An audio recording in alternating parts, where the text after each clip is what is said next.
ఢిల్లీ ముఖ్యమంత్రి అరవింద్ కేజ్రీవాల్ ను లిక్కర్ వ్యవహారంలో ఈడీ అధికారులు అరెస్ట్ చేశారు.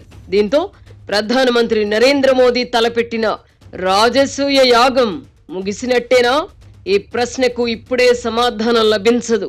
ఎందుకంటే కశ్మీర్ నుంచి కన్యాకుమారి వరకు కాషాయ ఏలుబడిలోకి రావాలన్న మోదీ సంకల్పం ఇంకా నెరవేరలేదు కనుక రాజసూయ యాగం సాగుతూనే ఉండవచ్చు. యూపీఏ హయాంలో అన్నా హజారేతో కలిసి అవినీతి వ్యతిరేక ఉద్యమం నడిపిన కేజ్రీవాల్ ఇప్పుడు అవే అవినీతి ఆరోపణలపై అరెస్ట్ అవ్వడం మోదీ మహిమే అని చెప్పవచ్చు. ఎవరు చేసుకున్న కర్మకు వారే బాధ్యులు అవడం అంటే ఇదే. అవినీతి వ్యతిరేక ఉద్యమంలో చేరకముందు ఇండియన్ రెవెన్యూ సర్వీస్ అధికారిగా పనిచేసిన కేజ్రీవాల్ పై సర్వీస్లో ఉన్నప్పుడు అవినీతి ఆరోపణలు లేవు. ఢిల్లీ ముఖ్యమంత్రిగా అధికారం చేపట్టిన తర్వాత కూడా ఆయనపై అవినీతి ఆరోపణలు లేవు. ఆమ్ ఆద్మీ పార్టీని ఇతర రాష్ట్రాలకు విస్తరించాలనుకున్న తర్వాతే ఆయనకు కష్టాలు మొదలయ్యాయి. ఢిల్లీ ఏం సరిపోతుంది, దేశాన్నే ఏలేద్దామనుకున్న కేజ్రీవాల్ తన పార్టీని పలు రాష్ట్రాలకు విస్తరించారు. మద్యం కేసులో స్వీకరించిన ముడుపుల మొత్తాన్ని పంజాబ్, గోవా ఎన్నికల్లో ఖర్చు చేశారని ఈడీ ఆరోపిస్తోంది. ఢిల్లీ కేంద్రంగా 2011లో అన్నా హజారేతో కలిసి చేపట్టిన అవినీతి వ్యతిరేక ఉద్యమం ఫలితంగా 2014లో యూపీఏ ప్రభుత్వం అధికారం కోల్పోయింది. అప్పటి వరకు గుజరాత్ ముఖ్యమంత్రిగా ఉన్న నరేంద్ర మోదీ జాతీయ రాజకీయాల్లోకి ప్రవేశించి అవినీతి వ్యతిరేక ఉద్యమ ఫలితాలను తనకు అనుకూలంగా మలుచుకొని ప్రధానమంత్రి అయ్యారు. అప్పట్లో తాము ఒక రాజకీయ పెనుభూతానికి ప్రాణ ప్రతిష్ఠ చేసిన విషయం కేజ్రీవాల్ గాని, కాంగ్రెస్ పార్టీతో విభేదించిన ఇతర ప్రాంతీయ పార్టీల నాయకులకు గాని తెలియదు. 2014 తర్వాత కాంగ్రెస్ పార్టీ బలహీన పడడంతో ప్రాంతీయ పార్టీల నాయకుల్లో రాజకీయ దురాశ పెరిగిపోయింది. అరవింద్ కేజ్రీవాల్ తో పాటు మమతా బెనర్జీ, నితీష్ కుమార్, శరద్ పవార్, కేసీఆర్ వంటి వారు ప్రధానమంత్రి పదవిపై కన్నేశారు. తాము సారథ్యం వహిస్తున్న ప్రాంతీయ పార్టీలను పొరుగు రాష్ట్రాలకు విస్తరించారు. ఫలితంగా ఎన్డీఏ వ్యతిరేక ఓటు చీలి ప్రధానమంత్రి నరేంద్ర మోదీ ఇంతింతై బటుడింతై అన్నట్టుగా బలపడుతూ వచ్చారు. ప్రాంతీయ పార్టీలు ఈ దేశానికే అరిష్టం అని చెబుతూ వస్తున్న ప్రధాని మోదీ ముందుగా ప్రాంతీయ పార్టీల అధినేతల బలహీనతలపై దృష్టి కేంద్రీకరించారు. ఐటీ, సిబిఐ, ఈడీ వంటి సంస్థలకు చెందిన అధికారులను కిరాయి సైనికులుగా మార్చుకొని ప్రాంతీయ పార్టీలపైకి ఉసిగొల్పారు. ఫలితంగా అనేక మంది నాయకులు కేసుల్లో ఇరుక్కున్నారు. ప్రధాని మోదీని ఎదిరించడం అసాధ్యం అని గుర్తించిన నాయకులు తమ సొంత రాష్ట్రాలకే పరిమితమై సామంతరాజులుగా మారిపోయి అధికారంలో కొనసాగగలుగుతున్నారు. మాయాబజార్ సినిమాలో ఘటోత్కచుడి సైన్యం కోర్ కోర్ శరణ్ కోర్ అని ప్రత్యర్థులను వేటాడినట్టుగా ఇప్పుడు ప్రధానమంత్రి మోదీ రాజకీయ ప్రత్యర్థుల నుంచి ఇదే ఆశిస్తున్నారు. శరణు కోరిన వారు మాత్రమే రాజకీయాల్లో మనగలుగుతున్నారు. ప్రాంతీయ పార్టీల స్వయంకృత అపరాధమే ఇది. అరవింద్ కేజ్రీవాల్ ఢిల్లీకే పరిమితమై ఉన్నట్లయితే గోవా, పంజాబ్ ఎన్నికల సందర్భంగా మద్యం వ్యవహారంలో ముడుపులు తీసుకోవాల్సిన అవసరం ఉండేది కాదు. ఢిల్లీని ఏలుకోమని ప్రజలు ఆశీర్వదిస్తే దేశాన్ని ఏలుతానని బయలుదేరి ఇప్పుడు జైలుకు వెళ్లాల్సిన పరిస్థితి కొని తెచ్చుకున్నారు. ఆమ్ ఆద్మీ పోటీ చేయడం వల్ల అనేక రాష్ట్రాల్లో ప్రతిపక్ష ఓట్లు చీలి బీజేపీ లాభపడింది. ప్రతిపక్షాల అనైక్యత, రాజకీయ దురాశ వల్ల రాజకీయంగా పెనుభూతంగా మారిన ప్రధాని మోదీని ఇప్పుడు అందరూ ఏకమైనా కదిలించలేని పరిస్థితి.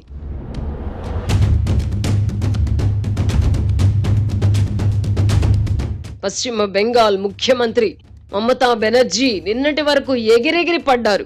ప్రధానమంత్రి అయిపోదామని కలలుగన్నారు. స్వరాష్ట్రంలో ఎదురుండకూడదని వామపక్ష కూటమిని దెబ్బతీశారు. అయితే అప్పుడు ఆమెకు తెలీదు, తన చర్య వల్ల ఏర్పడిన శూన్యాన్ని ప్రధాని మోదీ తన పార్టీకి అనుకూలంగా మార్చుకుంటారని.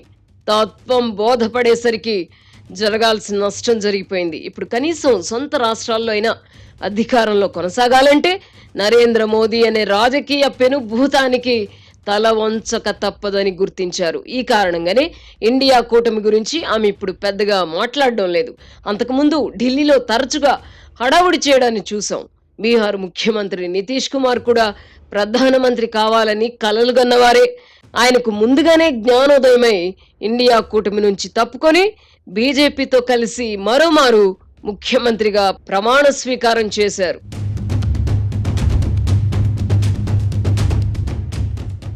మనిషి బ్రతికితే రాజులా బ్రతకాలి, రారాజులా బ్రతకాలి. అందుకు మార్గం స్వర్గసీమ సుకేతనంలో భూమి కొనుగోలు చేయడమే. వెంచర్ ముగింపు పథకంలో భాగంగా మార్కెట్ ధరతో పోలిస్తే 33% ఆదా.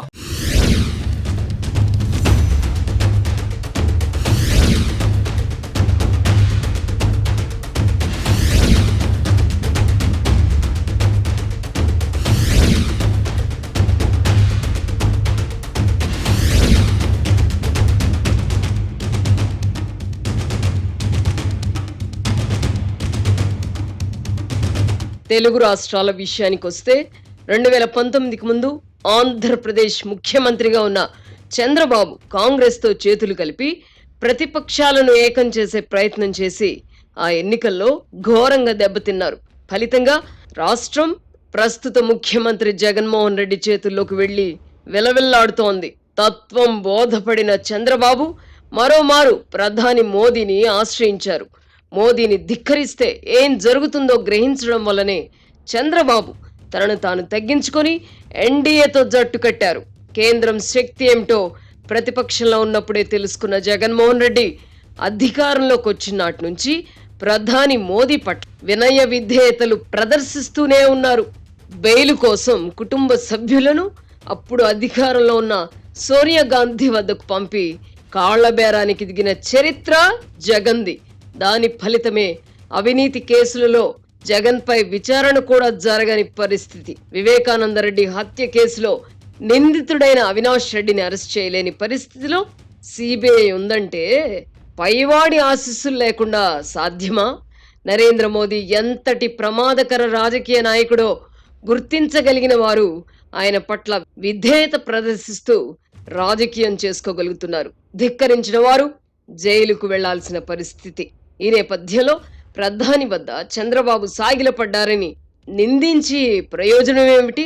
ధిక్కరిస్తే ఏం జరుగుతుందో తెలుసుకొనికే చంద్రబాబు రాజీ పడిపోయారు. కాగా జగన్ రెడ్డిపై నమోదైన కేసులతో పోల్చితే అరవింద్ కేజ్రీవాల్ పై పెట్టిన కేసు ఏపాటిది? లిక్కర్ వ్యవహారంలో చేతులు మారిన మొత్తం 100 కోట్లని ఈడీ అధికారులే చెబుతున్నారు. 1000 కోట్ల అవినీతితో పోల్చితే 100 కోట్లు ఏ మూలకు? అవినీతికి పాల్పడాలనుకున్న అనుభవం కూడా కావాలి. ఆ అనుభవం లేనందువల్ల కాబోలు కేజ్రీవాల్ దొరికిపోయారు.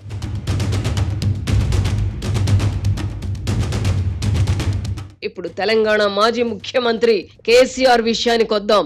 తెలంగాణను ఉద్ధరించమని ప్రజలు ఆయనకు 2వ పర్యాయం కూడా అధికారం కట్టబెడితే జాతీయ రాజకీయాలంటూ గాల్లో మేడలు కట్టారు.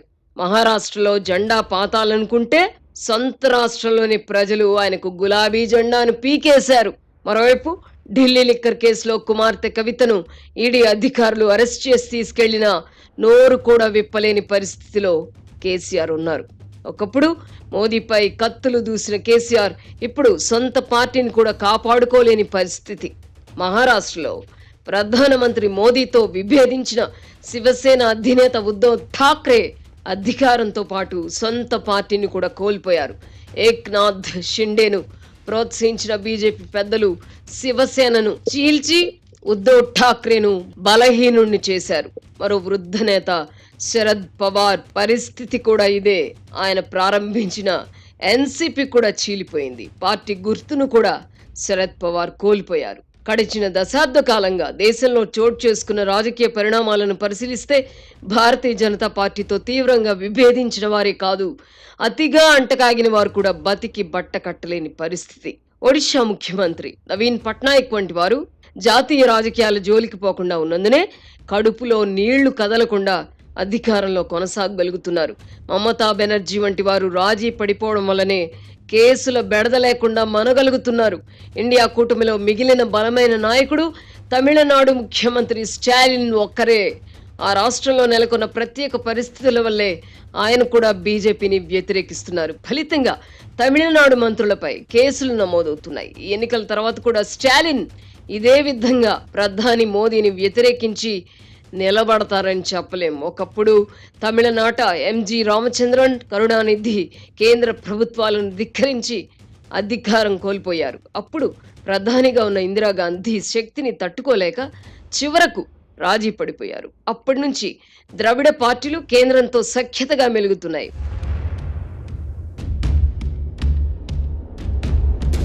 మద్యం కేసులో కవిత అరెస్ట్ అయిన తర్వాత కేంద్ర పెద్దలతో సంధి కుదుర్చుకోవడానికి కేసీఆర్ అండ్ కో ఎన్ని ప్రయత్నాలు చేసినా కేంద్ర పెద్దలు సంధివ్వలేదు. తెలంగాణలో ప్రస్తుతం బీజేపీ గాలి వీస్తోందని ప్రధాని మోదీ నమ్ముతున్నారు. ఈ కారణంగానే భారత రాష్ట్ర సమితి నుంచి వస్తున్న పొత్తు ప్రతిపాదనలను కూడా తిరస్కరిస్తున్నారు. ప్రాంతీయ పార్టీల సంహారం అనే రాజసూయ యాగం నుంచి ప్రస్తుతానికి తప్పించుకున్న ప్రాంతీయ పార్టీల పరిస్థితి తాజాగా జరగనున్న లోక్సభ ఎన్నికల తర్వాత కూడా ఎలా ఉంటుందో చెప్పలేం. ప్రధాని మోదీ అనే రాజకీయ పెనుభూతం నుంచి ఎవరికైనా తాత్కాలిక రక్షణ మాత్రమే లభిస్తుంది. పరిస్థితులు అనుకూలంగా మారుతున్నాయన్న నమ్మకం కుదిరాక మిగిలిన పార్టీలను కూడా మింగేస్తారు. యావత్ భారతావని కాషాయ దళం ఏలుబడిలోకి వచ్చే వరకు ప్రధాని విశ్రమించకపోవచ్చు. సుదీర్ఘకాలం దేశాన్ని పాలించిన కాంగ్రెస్ పార్టీ ప్రస్తుతం ఏ స్థితిలో ఉందో చూస్తున్నాం. ఆ పార్టీ ఖాతాలో ఉన్న నిధులను ఆదాయం పన్ను శాఖ స్తంభింపజేసింది. నిబంధనల ప్రకారం 5 ఏళ్ల క్రితం వ్యవహారాల్లో తదుపరి చర్యలు తీసుకోవడానికి ఐటీ శాఖకు అధికారం ఉండదు. అయినప్పటికీ 15 సంవత్సరాల క్రితం కేసును తిరగదోడి కాంగ్రెస్ పార్టీ ఖాతాలను స్తంభింపజేశారు. ఈ వివరాల్లోకి వెళ్లడానికి తీరికలేని న్యాయస్థానాలు కూడా కాంగ్రెస్ పార్టీకి ఉపశమనం ఇవ్వడం లేదు. 2024 తర్వాత దేశంలో పరిస్థితులు ఎలా ఉండబోతున్నాయో తెలిసిపోతోంది.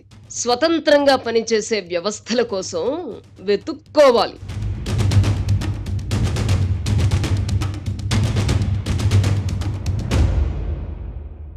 మనిషి బ్రతికితే రాజులా బ్రతకాలి, రారాజులా బ్రతకాలి. అందుకు మార్గం స్వర్గసీమ సుకేతనంలో భూమి కొనుగోలు చేయడమే. వెంచర్ ముగింపు పథకంలో భాగంగా మార్కెట్ ధరతో పోలిస్తే 33% ఆదా.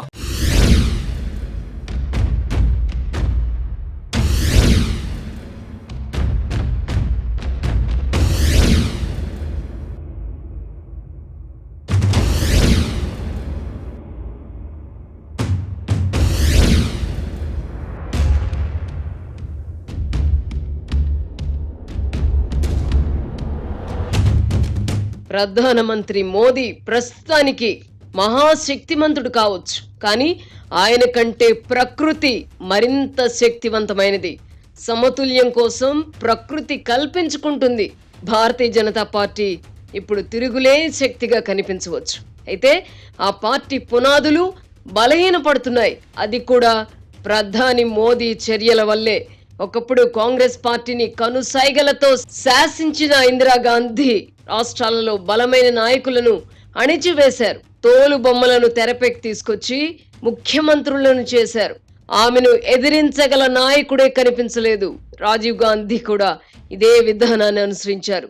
యూపీఏ హయాంలో కూడా ఇలాగే జరిగింది. ఫలితంగా కాంగ్రెస్ పార్టీకి చెందిన బలమైన నాయకులు పార్టీని వదిలిపెట్టి సొంత పార్టీలు పెట్టుకున్నారు. మమతా బెనర్జీ, పిఏ సంగ్మా, శరద్ పవార్ వంటి వారు ఈ జాబితాలో ఉన్నారు. బలమైన నాయకులను దూరం చేసుకోవడం వల్లనే కాంగ్రెస్ పార్టీకి ప్రస్తుత దుస్థితి దాపురించింది. ఇప్పుడు నాటి ఇందిరాగాంధీ బాటలోనే ప్రస్తుత ప్రధాని మోదీ కూడా నడుస్తున్నారు. బలమైన నాయకులను పక్కన పెట్టి అసమర్థులను, బలహీనులను ముఖ్యమంత్రులను చేస్తున్నారు. మధ్యప్రదేశ్, రాజస్థాన్, ఛత్తీస్గఢ్లలో ఇదే జరిగింది. ప్రతిపక్షాలే వణికిపోతున్న మోదీ అనే పెనుభూతాన్ని బీజేపీ నాయకులు మాత్రం ఎలా ఎదిరించగలరు? ఇందిరాగాంధీ లేకపోతే కాంగ్రెస్ లేదు అనే భావన ఒకప్పుడు ఉండేది. ఇప్పుడు అదే విధంగా నరేంద్ర మోదీ లేకపోతే భారతీయ జనతా పార్టీ పరిస్థితి ఏమిటి అనే ప్రశ్న ఉత్పన్నమవుతోంది. వ్యక్తి ఆరాధన పెరిగిన ఏ పార్టీలోనైనా సరే ఇదే పరిస్థితి ఉంటుంది. అబ్ కి బార్ మోదీ సర్కార్ అని నినదిస్తున్నారే గాని బీజేపీ సర్కార్ అని అనడం లేదు. మోదీ రూపంలో ప్రస్తుతం బీజేపీకి లభిస్తున్న బలమే దీర్ఘకాలంలో ఆ పార్టీకి బలహీనత అవుతుంది. రాష్ట్రాలలో బలహీనమైన నాయకులను అందలం ఎక్కించడం వల్ల కాంగ్రెస్ కు పట్టిన దుర్గతే భవిష్యత్తులో బీజేపీకి కూడా పట్టవచ్చు. మనిషి బ్రతికితే రాజులా బ్రతకాలి, రారాజులా బ్రతకాలి. అందుకు మార్గం స్వర్గసీమ సుకేతనంలో భూమి కొనుగోలు చేయడమే. వెంచర్ ముగింపు పథకంలో భాగంగా మార్కెట్ ధరతో పోలిస్తే 33% ఆదా. తల ఎగరేస్తున్న ప్రతిపక్ష నాయకులు నరేంద్ర మోదీ అధికార బలానికి సమిద్ధలు కావడానికి కారణం రాజకీయాలలో డబ్బు ప్రభావం పెరిగిపోవడమే. కంపెనీలు వ్యక్తులకు మేళ్లు చేసి ప్రతిఫలం పొందడంలో ఏ రాజకీయ పార్టీ కూడా మినహాయింపు కాదు. రాజకీయ పార్టీలకు అందుతున్న ముడుపులు ఒక్కో దశలో ఒక్కో రూపంలో ఉంటున్నాయి. అధికారంలో ఉన్న వారితో సఖ్యతగా ఉండడం కోసం ఒకప్పుడు విరాళాలు ఇచ్చేవారు. ఆ తర్వాత కాలంలో ప్రభుత్వం నుంచి మేళ్లు పొందడానికై పర్సంటేజీలు ఇవ్వడం మొదలైంది. కాంట్రాక్టులు దక్కాలంటే 8 నుంచి 15% వరకు కమిషన్ తీసుకోవడం ఇప్పుడు సర్వసాధారణమైంది. ఎలక్టోరల్ బాండ్స్ అని ఇప్పుడు కొత్తగా వచ్చాయి. సుప్రీంకోర్టు పుణ్యమాని ఏ పార్టీకి ఏ కంపెనీలు బాండ్లు కొనిచ్చాయో తెలిసిపోతుంది. ఈ బాండ్ల వ్యవహారం అంతా చట్టబద్ధంగా సాగించిన కమిషన్ల బాగోతమే. ప్రభుత్వం నుంచి లబ్ధి పొందిన కంపెనీలే బాండ్లు కొని సమర్పించుకున్నాయి. విచిత్రం ఏమిటంటే అదానీ గ్రూప్ మాత్రం బాండ్లు కొన్నట్టెక్కడా వివరాలు లేవు.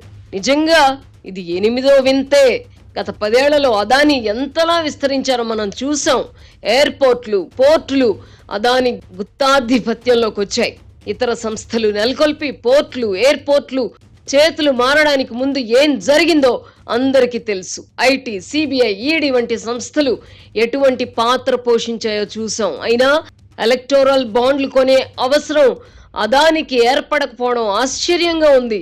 మిగతా కంపెనీలకు భిన్నంగా అదానీ గ్రూప్ ఎలా తప్పించుకున్నదో మిస్టరీయే. తెర వెనక ఏం జరిగిందో తెలియాల్సి ఉంది. ఎలక్టోరల్ బాండ్ల వ్యవహారాన్ని తరచి చూస్తే వీటి వెనక క్విట్ ప్రోకో ఉన్నట్టు అర్థమవుతుంది. ప్రభుత్వాల నుంచి మేళ్లు పొందిన కంపెనీలన్నీ దాదాపుగా బాండ్లు కొన్నాయి. ప్రతిపక్షాల నోళ్లు మూయించడానికై వాటికి కూడా కొన్ని బాండ్లు కొనిచ్చాయి. నరేంద్ర మోదీ అధికారంలోకి వచ్చాక ఈ బాండ్లు ప్రవేశపెట్టారు. ఎన్నికల కమిషన్కు అందిన వివరాల ప్రకారం మొత్తం బాండ్ల విలువలో 50% వరకు భారతీయ జనతా పార్టీ ఖాతాలోనే జమ అయ్యాయి. అటు కేంద్రంలో ఇటు అనేక రాష్ట్రాలలో అధికారంలో ఉన్నందువల్లే ఎలక్టోరల్ బాండ్లలో బీజేపీకి సింహభాగం దక్కాయి. పార్టీల మీద అభిమానంతో మాత్రమే ఆయా కంపెనీలు ఈ బాండ్లు కొని సమర్పించుకున్నాయని చెప్పడం భూతవుతుంది. ఈ బాండ్ల బాగోతాన్ని లోతుగా విశ్లేషిస్తే అసలు బాగోతం బయటపడుతుంది. కేంద్ర హోంమంత్రి అమిత్ షా ఒక సందర్భంలో వ్యాఖ్యానిస్తూ ఈ బాండ్ల వివరాలు బయటకొస్తే ప్రతిపక్షాల బండారం కూడా బయటపడుతుంది అన్నారు. మీలో పాపం చెయ్యని వాడు ఎవరో చెప్పండి అని ఏదో సినిమాలో పాటలో ప్రశ్నించినట్టుగానే మన దేశంలో రాజకీయ పార్టీలన్నీ ప్రైవేట్ కంపెనీలు ఇచ్చే ముడుపులపై ఆధారపడి బతుకుతున్నాయి. ఈ నేపథ్యంలో భారతీయ జనతా పార్టీ మాత్రం అవినీతికి మినహాయింపు అని చెప్పుకోవడం అతిశయోక్తి అవుతుంది. భారతీయ జనతా పార్టీ కూడా ప్రైవేట్ సంస్థలకు మేళ్లు చేసి ఉండాలి, లేదా అంతకు ముందు చేసిన పాపాలకు శిక్ష పడకూడదనుకుంటే బాండ్లు కొనైనా ఇచ్చుండాలి. దర్యాప్తు ఏజెన్సీలను చూపెట్టి బాండ్లు వసూలు చేసుకోవడం కూడా అవినీతికి మరో రూపమే. తళతళ మెరిసే నరేంద్ర మోదీ దుస్తుల్ని చూపించి అవినీతి మరకలేని ప్రధాని అని గొప్పలు చెప్పుకుంటే సరిపోదు. పార్టీయే ప్రధాని, ప్రధానే పార్టీ అయిన చోట ఆ మరకల నుంచి మోదీకి మినహాయింపు ఉండబోదు. ఈ నేపథ్యంలో ఢిల్లీ ముఖ్యమంత్రి అరవింద్ కేజ్రీవాల్ మాత్రమే తప్పు చేశారని చెప్పడం ఆత్మవంచనే అవుతుంది. బాండ్ల వివరాలు బయటకు వచ్చాక అందరూ అందరే అని స్పష్టమవుతోంది. అయితే కేంద్రానికి కొరకరాని కొయ్యగా మారిన వారే కేసుల్లో ఇరుక్కుంటున్నారు. లిక్కర్ వ్యాపారుల నుంచి ముడుపులు తీసుకొని ముఖ్యమంత్రులున్నారని చెప్పగలరా? ఆంధ్రప్రదేశ్లో ఇసుక, మద్యం వ్యాపారాల్లో ఏం జరుగుతుందో కేంద్రానికి తెలీదా? కాకపోతే జగన్ రెడ్డి విధేయుడుగా ఉన్నారు కనుక ఏజెన్సీల దాడుల నుంచి మినహాయింపు లభిస్తోంది. కేజ్రీవాల్ కూడా ఇండియా కూటమిలో చేరకుండా ఎన్డీఏతో జట్టు కట్టుంటే ఇప్పుడు జైలుకు వెళ్లాల్సి వచ్చేది కాదు. ఈ పరిస్థితుల్లో ఈ దేశ రాజకీయాల్లో మనగలగాలంటే ప్రధాని మోదీ ఆధిపత్యానికి తలొగ్గి పరిమిత స్థాయిలో రాజకీయం చేసుకోవాలి. అలా కాకుండా అన్ని రాష్ట్రాలకు విస్తరించాలనుకుంటే కేజ్రీవాల్ కు పట్టిన గతే పడుతుంది. ధిక్కరించిన వారిని మోదీ అనే పెనుభూతం వదలదు. తస్మాత్ జాగ్రత్త.